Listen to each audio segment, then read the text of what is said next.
Friends, आज का हमारा टॉपिक है बैकवर्ड चाइल्ड। तो बैकवर्ड चाइल्ड अर्थात पिछड़े बालक वह बालक होते हैं जो सामान्य बालकों की तरह प्रोग्रेस करने में अपने आप को अनेबल फील करते हैं। ठीक है, अपने आप को असमर्थ फील करते हैं। ऐसे बच्चे कक्षा के नॉर्मल वर्क को भी सही ढंग से नहीं कर पाते। पिछड़े बालक को मंदबुद्धि होना आवश्यक नहीं है। ऐसा नहीं कि बालक पिछड़ा है तो वह मंदबुद्धि ही होगा, बल्कि मंदबुद्धि पिछड़ेपन का एक कारण हो सकता है। वास्तव में पिछड़े बालक वे बालक होते हैं जो बहुत ही स्लो स्पीड में सीखते हैं। इसकी वजह से यह कक्षा के कार्यों में पिछड़ जाते हैं। ठीक है, आगे हम बात करते हैं सिरिल बर्ट महोदय की। इन्होंने कहा है पिछड़ा बालक वह होता है जो एजुकेशनल प्रोसेस में जब उसकी एज लगभग 10.5 ईयर्स होती है, ठीक है, लगभग जब वो 10.5 साल का होता है कि आयु में अपने से निम्न कक्षा के उस कार्य को करने में असमर्थ रहता है जो उसकी आयु काल के लिए सामान्य कार्य होता है। कहने का मतलब है जो उसके लिए नॉर्मल कार्य है उससे भी एक कक्षा पीछे का कार्य करने में वह बच्चा असमर्थ होता है। ऐसे बच्चे को इन्होंने कहा है पिछड़ा हुआ बालक।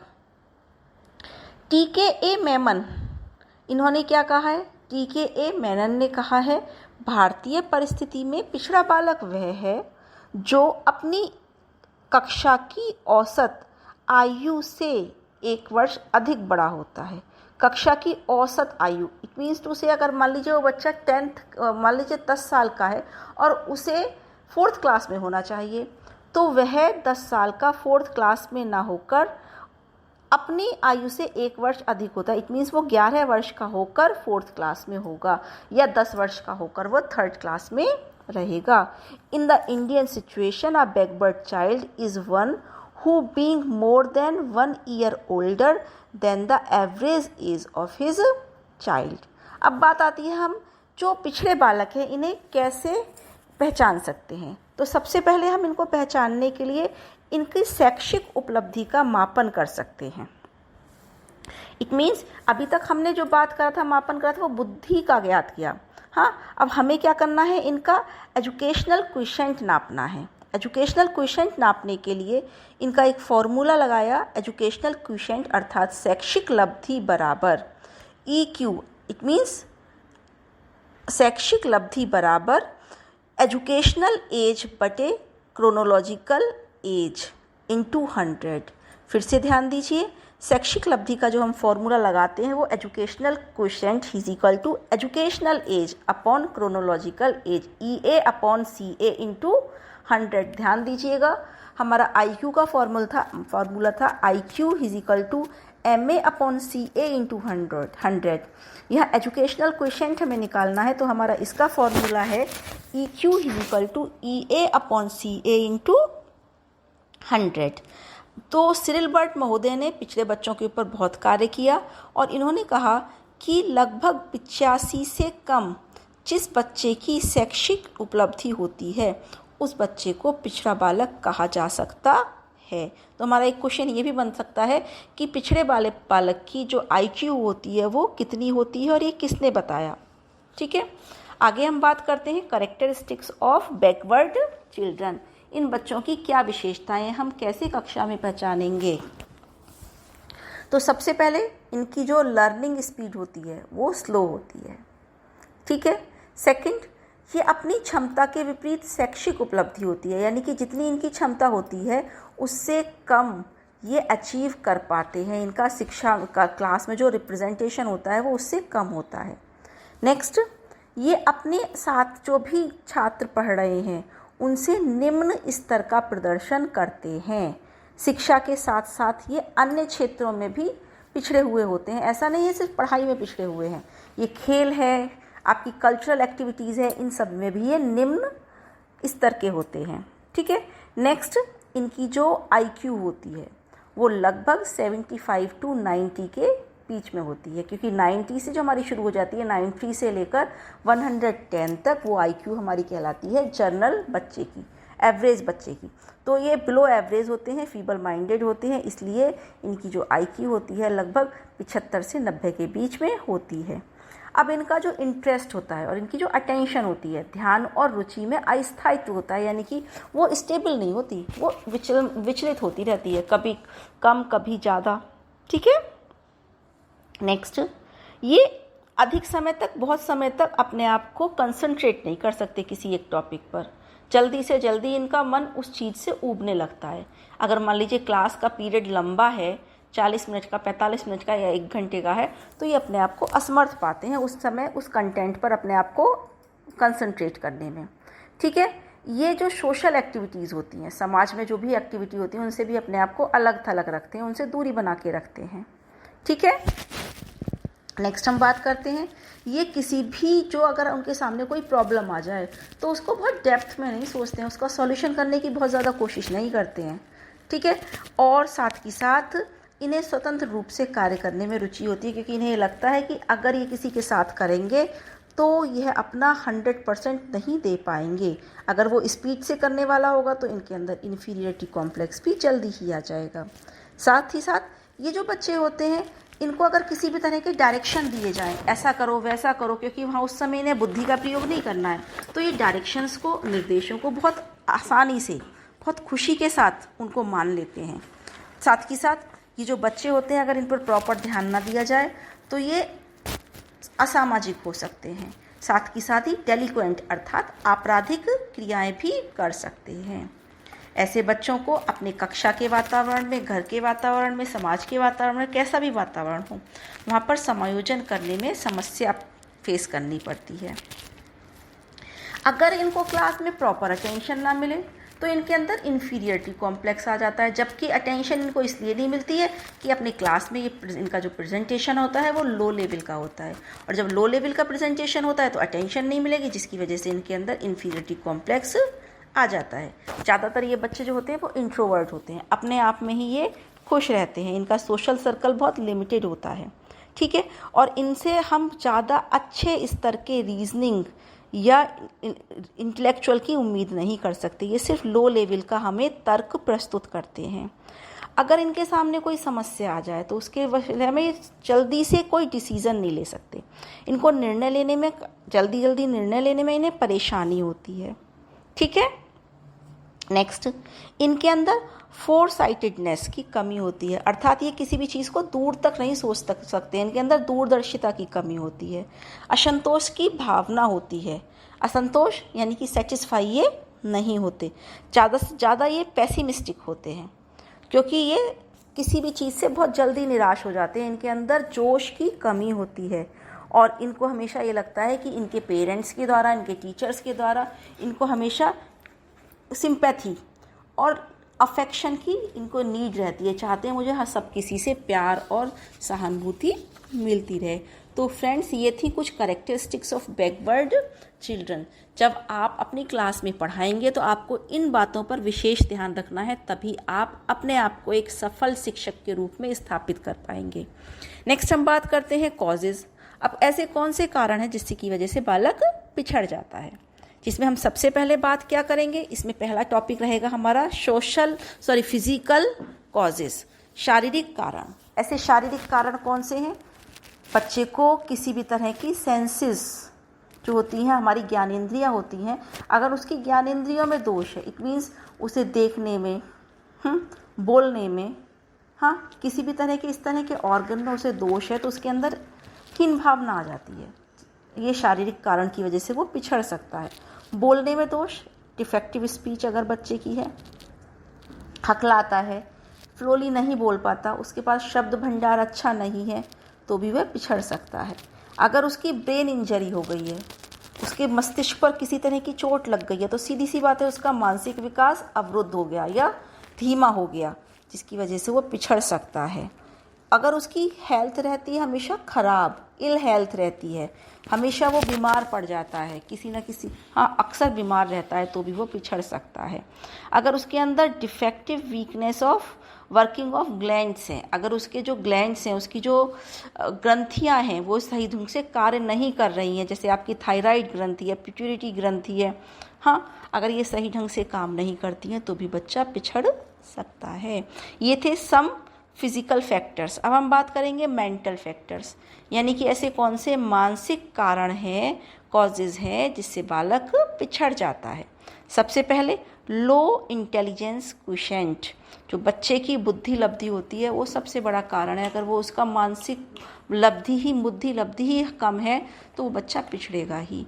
नेक्स्ट हम कह सकते हैं इल मेंटल हेल्थ, अगर वो मानसिक रूप से स्वस्थ नहीं है, हाँ, उसका मस्तिष्क में किसी न किसी तरह की प्रॉब्लम है, वह प्रीनेटल चाहे पेरीनेटल या पोस्टनेटल किसी तरह की उसको प्रॉब्लम आ गई है मेंटली, तो भी वो कक्षा में पिछड़ सकता है। इसीलिए मैंने आपको बताया था कि जो बंद बुद्धि है वो पिछड़ेपन का कारण हो सकता है। नेक्स्ट हम कह सकते हैं इसका एनवायरमेंटल संबंधी जो कॉजेज हैं, जिस वातावरण में बच्चा रह रहा है उस वातावरण में कौन कौन से ऐसे कारण हैं जिससे बच्चा पिछड़ जाता है। तो हम सबसे पहले बात करेंगे फैमिली एनवायरनमेंट की। जो बच्चे का पारिवारिक वातावरण है, अगर उसमें वो बहुत ही इकोनॉमिकल, उसकी जो स्थिति है वो बहुत ज़्यादा लो है, ठीक है ना, तो उसे प्रॉपर फैसिलिटी नहीं मिलती है, ठीक है। अगर उसके पेरेंट्स इलिटरेट हैं तो उस पर प्रॉपर ध्यान नहीं दे पाते हैं, अटेंशन नहीं दे पाते हैं, वो क्या पढ़ रहा है क्या कर रहा है जान नहीं पाते हैं। इसके साथ साथ अगर उसके पेरेंट्स का जो मोरल वो है, हाँ, वो बहुत ज़्यादा अनैतिक है, सही कार्य नहीं करते, चोरी करते हैं, झूठ बोलते हैं, जुआ खेलते हैं, तो उसका भी प्रभाव बच्चे पर पड़ता है। अगर घर में रोज़ झगड़े होते रहें माता पिता के, भाई बहनों के या पारिवारिक सदस्यों के, तो भी वो बच्चे को पढ़ने में कहीं ना कहीं बाधा पैदा करते हैं। और अगर फैमिली बहुत ज़्यादा बड़ी है जहाँ उसे प्रॉपर नीड, उसकी जो नीड्स हैं वो पूरी नहीं हो रही हैं, उस पर अटेंशन नहीं दिया जा रहा है, वो क्या कर रहा है क्या नहीं कर रहा, इस पर ध्यान नहीं दिया जा रहा है, तो भी वो बच्चा पिछड़ सकता है। ये थे हमारे फैमिली बैकग्राउंड से संबंधित। अब हम बात करेंगे स्कूल एनवायरनमेंट। अब स्कूल में ऐसी कौन सी बात है जिससे बच्चा पिछड़ जाएगा, आप सोच रहे होंगे। टीचर तो मन से पढ़ाता है, स्कूल में सारी फैसिलिटी है, लेकिन उसके बावजूद भी बच्चा पिछड़ रहा है। तो उसमें सबसे पहले हम जो कॉज जानेंगे वो है टीचर और स्टूडेंट्स के बीच में अगर टेंशन है। If the students is unable to interact with his teacher, तो भी वह पिछड़ सकता है। अपनी समस्याएं अगर वो टीचर से डिस्कस करने में अपने आप को असमर्थ पाता है, उनके बीच में टेंशन है। नेक्स्ट, आपकी जो टीचिंग मेथड्स हैं और जो करिकुलम है, अगर वो प्रॉपर नहीं है, उसमें कमियां हैं, वो दोषपूर्ण है, तो भी बच्चा पिछड़ सकता है। अगर मान लीजिए स्कूल में बच्चे के साथ बहुत ज़्यादा बायस बिहेवियर किया जाता है, एक को ज़्यादा अटेंशन दी जाती है, एक को निगलेक्ट कर दिया जाता है, तो स्कूल का जो ये वातावरण होता है पक्षपातपूर्ण, ये भी बच्चे को पिछड़ने में सहायता करता है। अगर स्कूल में इनडिसिप्लिन है, कोई प्रॉपर टाइम से क्लासेस नहीं चलती, आने जाने का टाइम नहीं है, तो भी बच्चा पिछड़ सकता है। अगर बच्चे को मोटिवेशन नहीं मिल रहा है प्रॉपर, उसको समय समय पर उसकी सही कार्यों के लिए उसे प्रोत्साहित नहीं किया जा रहा, तो वो भी बच्चे को पिछड़ने में सहायता प्रदान करेगा। नेक्स्ट हम बात करते हैं को करिकुलर एक्टिविटीज़ अगर प्रॉपरली स्कूल्स में नहीं हो रही हैं, क्योंकि को करिकुलर एक्टिविटीज़ से बालक को पढ़ाई के साथ साथ अपनी अन्य प्रतिभाओं को प्रदर्शित करने का भी मौका मिलता है। तो अगर वो नहीं होती हैं तो भी बच्चे अपनी फुल एबिलिटीज़ को प्रदर्शित नहीं कर पाते और सिर्फ पढ़ाई से बोर हो जाते हैं, जिससे उनका मन पढ़ाई से हट जाता है। नेक्स्ट हम बात करते हैं अयोग्य अध्यापक। अगर टीचर जो पढ़ा रहे हैं, मान लीजिए जो भी पढ़ाने वाला व्यक्ति है, अगर उसे अपने कंटेंट की नॉलेज नहीं है, उसे ये नहीं पता कि how he should present his content, which method he should use, तो वो सही ढंग से अपने कंटेंट को, अपने पाठ को बच्चों तक नहीं पहुंचा पाएगा, जिससे कि बच्चा उस चीज़ को समझने में असमर्थ होगा। और सीधी सी बात है, समझ में ही नहीं आएगा तो क्या होगा, पिछड़ जाएगा। और साथ ही साथ अगर बच्चा स्कूल में बहुत ज़्यादा एब्सेंट रहता है, तो आज जो पढ़ाया है वो बच्चे ने मिस कर दिया, कल क्लास अटेंड करी तो कल जो नया कंटेंट पढ़ाया जाएगा अगर that is related from the previous one, then he will be unable to understand the new content, क्योंकि पहला वाला उसने अटेंड नहीं किया, नया वाला, इसलिए उसकी समझ में नहीं आएगा। तो आज का और कल का दोनों ही बेकार हो गए उसकी एब्सेंट होने की वजह से। ये थे हमारे some factors related from school. अब हम जो बात कर रहे हैं वो हम करेंगे सोशल एंड कल्चरल फैक्टर्स। आप जिस सामाजिक स्थिति में रह रहे हैं, जिस समाज में रह रहे हैं, आपका जो भी सांस्कृतिक वातावरण है, हाँ, आपका जो भी कल्चर है, अगर उसके अकॉर्डिंग आप प्रॉपर ध्यान नहीं दे पा रहे हैं, आपके घर के आसपास अच्छे चरित्र के, अच्छे व्यवसाय के व्यक्ति नहीं रहते, पढ़े लिखे व्यक्ति नहीं रहते हैं, तो उसका प्रभाव भी बालक पर पड़ता है और बालक पिछड़ सकता है।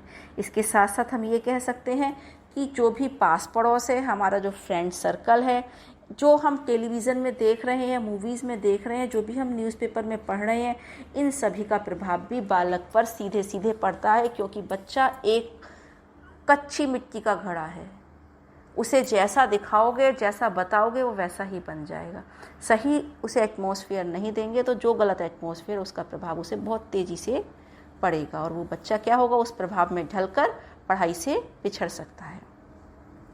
ये थे हमारे some causes related from backward children. अब हम बात करेंगे इनकी क्या क्या प्रॉब्लम्स हो सकती हैं। तो सबसे पहले हम बात करेंगे इनकी स्कूल से संबंधित समस्याएं, जो हमारे इनके कॉजेज़ थे वही इनकी समस्याएं हैं। उन समस्याओं को अगर हम दूर कर देंगे तो क्या होगा, बच्चा अपने आप को एडजस्ट कर पाएगा और कक्षा में अपना प्रेजेंटेशन 100% दे पाएगा। सोशल प्रॉब्लम्स को अगर हम दूर कर देंगे, वातावरण सुधार देंगे, तो भी बच्चा अपने आप को सही ढंग से प्रदर्शित कर पाएगा। इसी तरह से उसके अगर हम इमोशंस का ध्यान रखेंगे, उसकी इमोशनल प्रॉब्लम्स को सॉल्व कर देंगे, तो बच्चे की जो कक्षा में कार्य न करने की प्रवृत्ति है, कक्षा में अच्छा रेस्पॉन्स न देने की प्रवृत्ति है, वो धीरे धीरे स्वतः ही कम होती जाएगी। ये थे some problems of backward children. अब जो हम बात करेंगे वो है हमारा एजुकेशन। अब इन बच्चों को हमें कैसी शिक्षा देनी है, हमने पहचान लिया ये कैसे होते हैं, इनकी क्या क्या समस्याएं होती हैं। अब हमें क्या करना है, उन समस्याओं का निराकरण करना है। उनको हम अगर दूर कर देंगे तो सीधी सी बात है, हमें अच्छी शिक्षा उन्हें देंगे तो इन बच्चों को हम सामान्य बच्चों की श्रेणी में ला सकते हैं। सबसे पहले we need to give individual attention. इन बच्चों पर व्यक्तिगत तौर से ध्यान देने की आवश्यकता है। जब बच्चे को पता होगा कि 50 स्टूडेंट्स के बीच में भी टीचर मुझ पर नज़र रखे हुए है, तो पढ़ाई में वो अवश्य ही ध्यान लगाएगा। नेक्स्ट है, अगर ये बच्चा का IQ बहुत कम है तो हम उन्हें हैंडीक्राफ्ट सिखा सकते हैं। ज़रूरी नहीं है कि अगर वो पढ़ने में बहुत होशियार नहीं है तो हम उन्हें कुछ भी SUPW socially useful productive work हम सिखा सकते हैं। नेक्स्ट, अगर बच्चा पिछड़ रहा है तो हमें क्या करना है, search of causes of backwardness. जो भी बच्चे के पिछड़ने के कारण है उसके कारण ढूंढने हैं, कौन से कारण हैं उनकी हमें खोज करनी है। नेक्स्ट, हमें क्या करना है, loving and cooperative environment in our school and home. अपने घरों में और अपने स्कूल में जहाँ बच्चा टाइम गुजारता है वहाँ पर उसके संग बहुत ही सहयोगात्मक और प्रेम पूर्वक व्यवहार हमें करना है। नेक्स्ट हम बात करते हैं स्पेशल स्कूल्स एंड क्लासेस। सीधी सी बात है, ऐसे बच्चों को अगर बहुत ज़्यादा पिछड़ गए हैं तो देखा होगा आपने कि एक सेक्शन होता है बहुत होशियार बच्चों का, एक सेक्शन होते हैं लगभग नॉर्मल स्टूडेंट्स के, और एक सेक्शन बना देते हैं क्लास में बैकवर्ड बच्चों का, ताकि वह अपनी क्षमताओं वाले बच्चों के संग आसानी से सीख सके और अपने आप को समायोजित कर सके। Special curriculum and table time teaching methods हमें देने हैं इनको। सीधी सी बात है, बच्चा अगर हमारे सिलेबस को, नॉर्मल बच्चे के सिलेबस को नहीं कर पा रहा है तो हमें उसकी नीड्स के अकॉर्डिंग थोड़ा इजी सिलेबस लेना है और उसके अकॉर्डिंग ही थोड़ी सी इजी टीचिंग मेथड्स यूज़ करने हैं, so that he can understand the content. Next, provision of को करिकुलर एक्टिविटीज़। ऐसे बच्चों के लिए, क्योंकि जब ये पढ़ाई में ज़्यादा इंटरेस्ट नहीं लेते तो इनकी को करिकुलर एक्टिविटीज़ में ज़्यादा रुचि होती है, तो इसके लिए इन्हें बहुत ज़्यादा इनके लिए व्यवस्था की जानी चाहिए कि बच्चे पढ़ाई के साथ साथ अन्य गतिविधियों में भी भाग ले सकें। अगर आपको ये लगता है कि बच्चा बहुत ज़्यादा पिछड़ा हुआ है तो हम समय समय पर साइकोलॉजिस्ट को बुलाकर उसकी भी सलाह ले सकते हैं, उससे भी हेल्प ले सकते हैं, ताकि वह बच्चे की काउंसलिंग करके कारणों का पता लगा के इस समस्या को दूर कर सके। साथ ही साथ प्रोविज़न ऑफ गाइडेंस सर्विसेज, इन बच्चों को समय समय पर निर्देशन सेवाओं की व्यवस्था की जानी चाहिए कि आप ये निर्देशन आपका व्यक्तिगत हो सकता है, सामाजिक हो सकता है, शैक्षिक हो सकता है, ठीक है, या आपका व्यावसायिक किसी भी तरह का निर्देशन हो सकता है। नेक्स्ट हम बात क्या करना है, जो बच्चे स्कूल से भाग जाते हैं वो भी तो एक पिछड़ेपन का कारण है। तो हमें क्या करना है, बच्चों को स्कूल से भागने नहीं दिया जाए। हमें उन्हें इस तरह से पढ़ाएं कि उनका मन क्लास में लगे और वो चेकिंग ऑफ बच्चा स्कूल से ना भागे। नेक्स्ट हम बात करते हैं जो भी हमारे एनवायरमेंटल कॉज थे, उन सभी को हमें नियंत्रण करना है। एनवायरमेंटल कॉज में चाहे हमारा वो परिवार का वातावरण हो, विद्यालय का वातावरण हो, समाज का वातावरण हो, उसमें हमें सुधार करना है ताकि बच्चा अपने आप को पढ़ाई में अपने मन को लगा सके। ये थे हमारे कुछ educational implication for backward children की पिछड़े बच्चों के लिए हमें शिक्षा में क्या क्या व्यवस्था करनी चाहिए ताकि इन बच्चों को सामान्य बच्चों की श्रेणी में लाया जा सके, क्योंकि सामान्य और इनमें बहुत ज़्यादा आईक्यू लेवल में अंतर नहीं होता। इसलिए अगर हम थोड़ा सा भी प्रयास करें तो इन बच्चों को हम सामान्य बच्चों की श्रेणी में ला सकते हैं। साथ ही साथ अगर हमें लगता है कि इनको इकोनॉमिक असिस्टेंस की आवश्यकता है, आर्थिक सहायता की आवश्यकता है, तो वो भी हमें इन्हें प्रदान करनी चाहिए। तो ये थे educational for backward child. Stones ने इनके विषय में क्या कहा है, आजकल पिछड़ेपन के क्षेत्र में किया जाने वाला अधिकांश अनुसंधान यह सिद्ध करता है कि उचित ध्यान दिए जाने पर पिछड़े बच्चों की शिक्षा में प्रगति कर सकते हैं। इट मीन्स टू से जितना भी इस समय रिसर्च हो रहा है उनसे ये पता लग रहा है कि अगर हम इन बच्चों पर प्रॉपर सही अटेंशन दें तो ये बच्चे अपनी क्लास में प्रोग्रेस कर सकते हैं। Most research in the field of backwardness nowadays indicates that given the appropriate attention backward children can make progress। इस तरह से हम इन बच्चों को प्रोग्रेस के लिए, शिक्षा में प्रोग्रेस के लिए प्रेरित कर सकते हैं। तो फ्रेंड्स, आज का ये वीडियो आपको कैसा लगा? अपने विचार और अपने सजेशंस मुझे कमेंट बॉक्स में ज़रूर दीजिएगा ताकि मैं उसके अकॉर्डिंग अगली वीडियो बना सकूं। वीडियो को अंत तक देखने के लिए आपका धन्यवाद। अगर आपको ये कंटेंट पसंद आया है तो इसे लाइक कीजिए, शेयर कीजिए और सब्सक्राइब करना ना भूलिए। Thank you.